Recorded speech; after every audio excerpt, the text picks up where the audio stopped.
So this is like the fourth time I'm recording this, except the first three times I was actually just taking a video. I was taking a photo, which is very me of me. But I also cried in the first three within like minutes of starting to record. So hopefully like I've gotten that out of my system and I can like talk about this, whatever. Anyway, so we are at the very last video with a cover reveal for her Christmas cookie. Which means that very soon, I'll tell you how soon at the end of the video, this will all have started. This might be a slightly longer video though, because I realized as I was working through her Christmas cookie and like finalizing some details that like I put a lot more of myself into the books than I think I quite realized. And I think there's a lot to be said today, especially about why and what it looks like. So you should know that I'm recording this video on election day because the very first thing you should know about me is that I work when I'm stressed, I work when I'm anxious, I work when I'm sad. About the only time I don't work is when I'm angry. I just can't concentrate long enough to make it work. And while this isn't like a really great coping mechanism, it is one that I'm going to choose today because the other one I think I would choose is to just lay in bed and cry. So instead I can cry in my office with a full face of makeup on instead. And then I think the second thing you should know about me and this series, which I'm going to speed through so that I don't cry again, is that when I published from scratch the first time, my cat Katrina was dying. And probably the biggest gift this revision has given me is that I get to see her on the page in Kathleen Cleaver.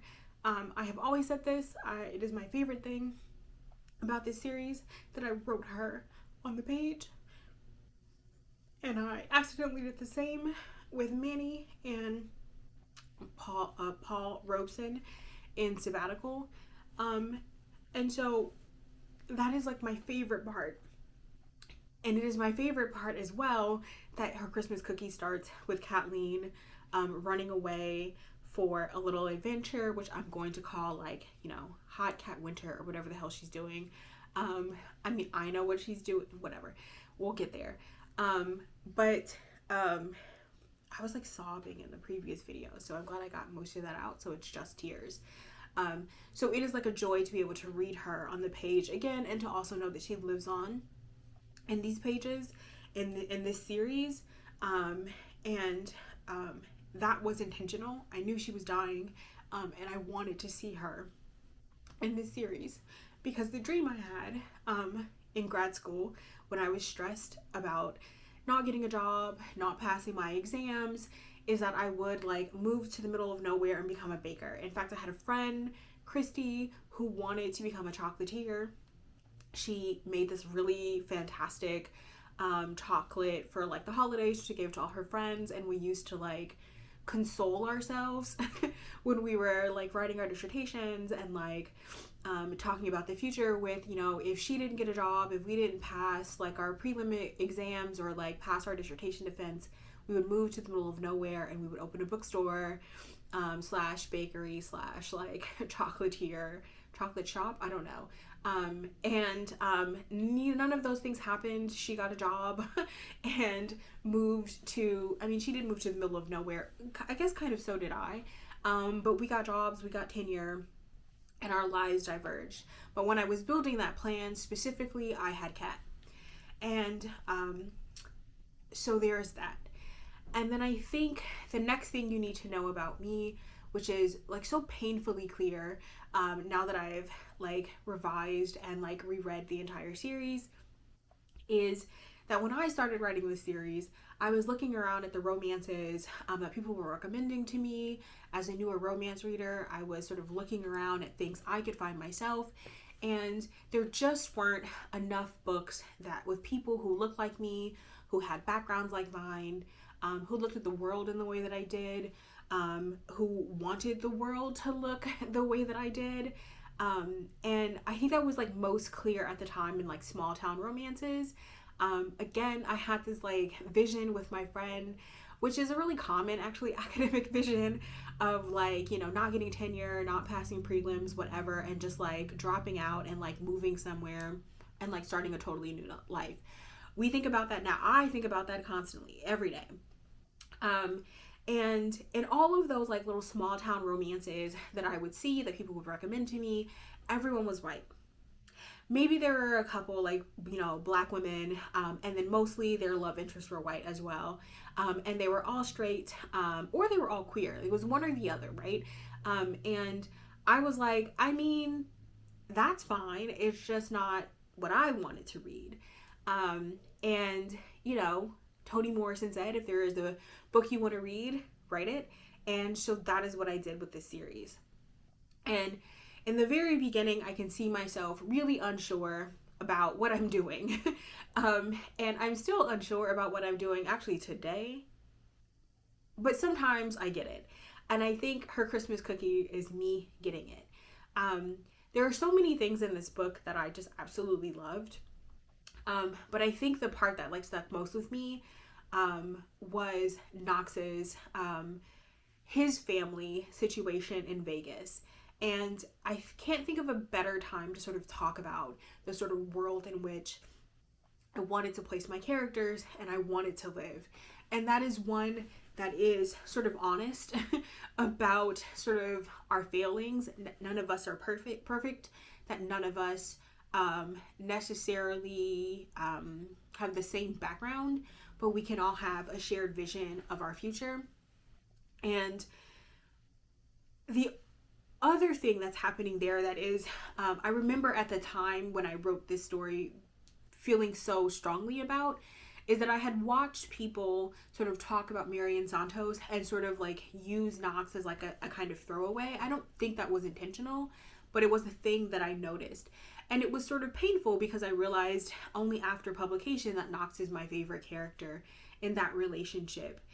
He has a really traumatic childhood that he is perpetually not quite running away from, but he is viewing the world through. Like he is able to experience the world with a smile on his face, not because his life has been so terrible, but because he cherishes every day. And that is the thing I still struggle with, is to cherish every day, to sort of live my life fully. And I love the idea that Knox chooses consistently over and over again to be the kind of person who is caring for other people, and who is loving toward other people, and not necessarily worried about if he, I don't want to say not worried about if he receives love in return, but he has such a sort of deficit of love in his childhood that he just wants to give love to the people around him. And I can't think of a sort of better or kind of softer landing for someone like that, especially someone who enlists, than to meet someone like Miss Pearl, someone who, even though she herself is not queer, takes it upon herself to love those in her community who she thinks of and who she sees are the most vulnerable, whether they are queer youth, whether they are homeless people and unhoused people, whether they are just poor people, in general, obviously, like Black people. Like I saw Miss Pearl as the kind of person that I think Knox deserved, but that I also wanted, not just for myself, but for all of us. And so it was sort of lovely to go back to this story and sort of see that really clearly, to remember exactly why I wrote Knox's family situation the way that I did. I also think sometimes we can be as people really unempathetic to people who have different family structures. I think that's changing. Hopefully that continues to change. But for someone like me who actually really loves fictive kinship in African American culture, and who also really loves found family in books, Knox gets both of those things. He gets a found family in the community he finds in Miss Pearl and Pearl's house, but he also gets fictive kinship through Miss Pearl as his surrogate mother, and her son Marcus, but also in Santos's family as well.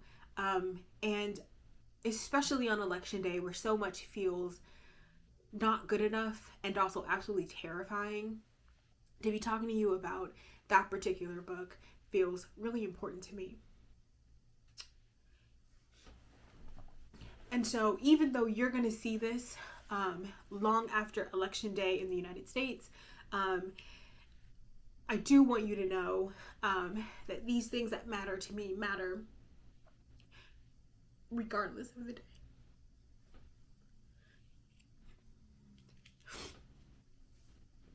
I absolutely love that I skipped talking about inheritance, so I didn't cry on camera, and now we are crying on camera. That's all right. Okay. So I would actually say that, like, what are the changes between Her Christmas Cookie 1.0 and now with 2.0? And actually not a lot. Well, that's true and also a lie at the same time. The story is the same. It is just longer. And that is partially because the sort of craft thing I realized as I was going through this series is that when I started the series, I felt very unsure, actually, if I could write a full novel. In fact, I remember distinctly thinking that I couldn't write a full novel, that I could only write novellas. And I love novellas. I think authors who can write really long and really short, not that novellas are the shortest thing you could write, but I think that is such really, that's so difficult to do. And I think most people, most writers try and master one, right? Or they try and get comfortable in one. And I felt really comfortable in novellas. And I think it's a testament to how much I've changed in the past. I think this one came out in 2018.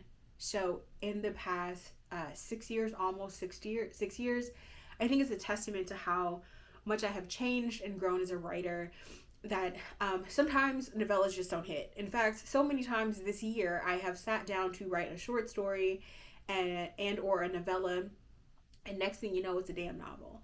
I guess we'll talk about that next year.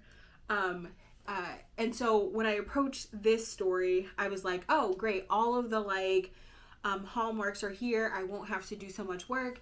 And I didn't have to do plot work. I didn't have to change the story like I did in some of the other books to sort of clarify a few things.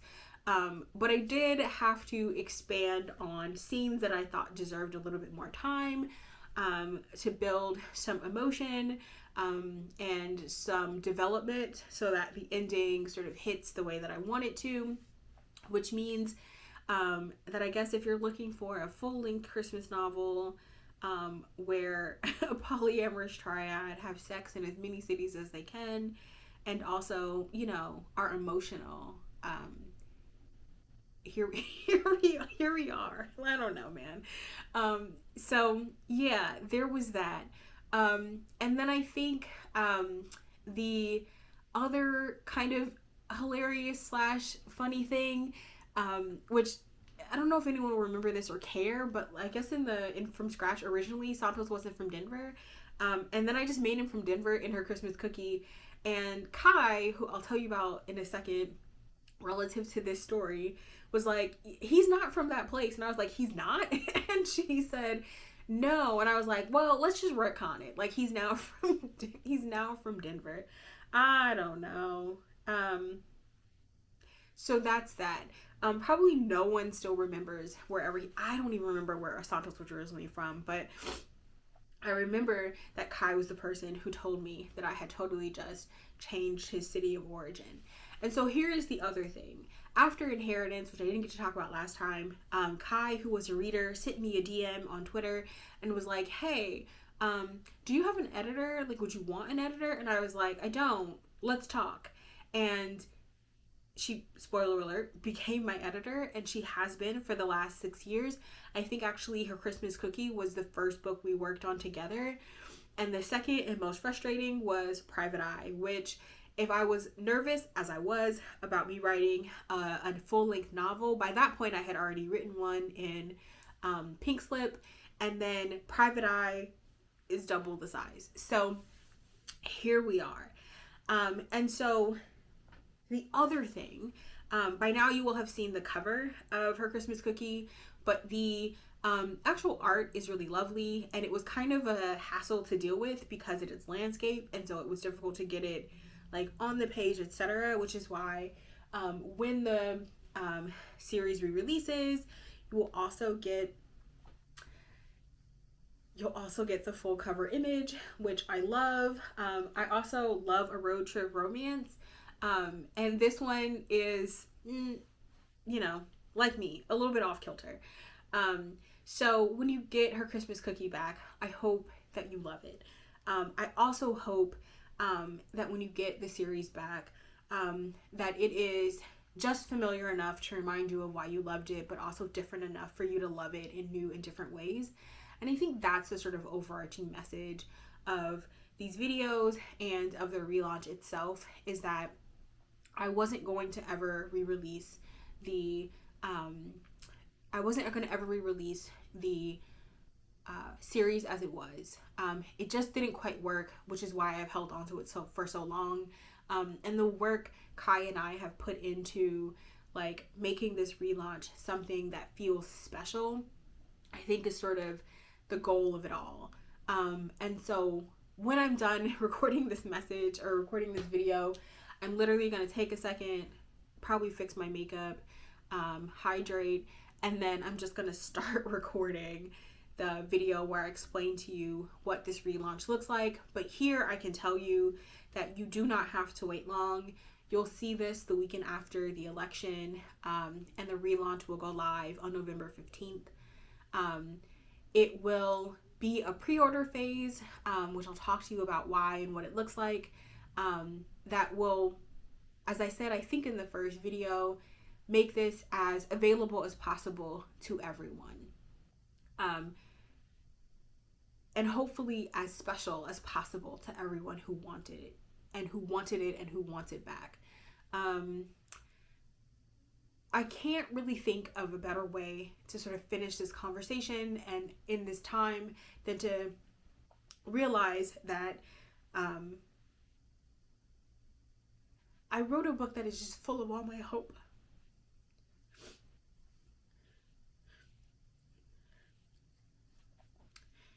And I hope it feels that way to you. All right, I'm done.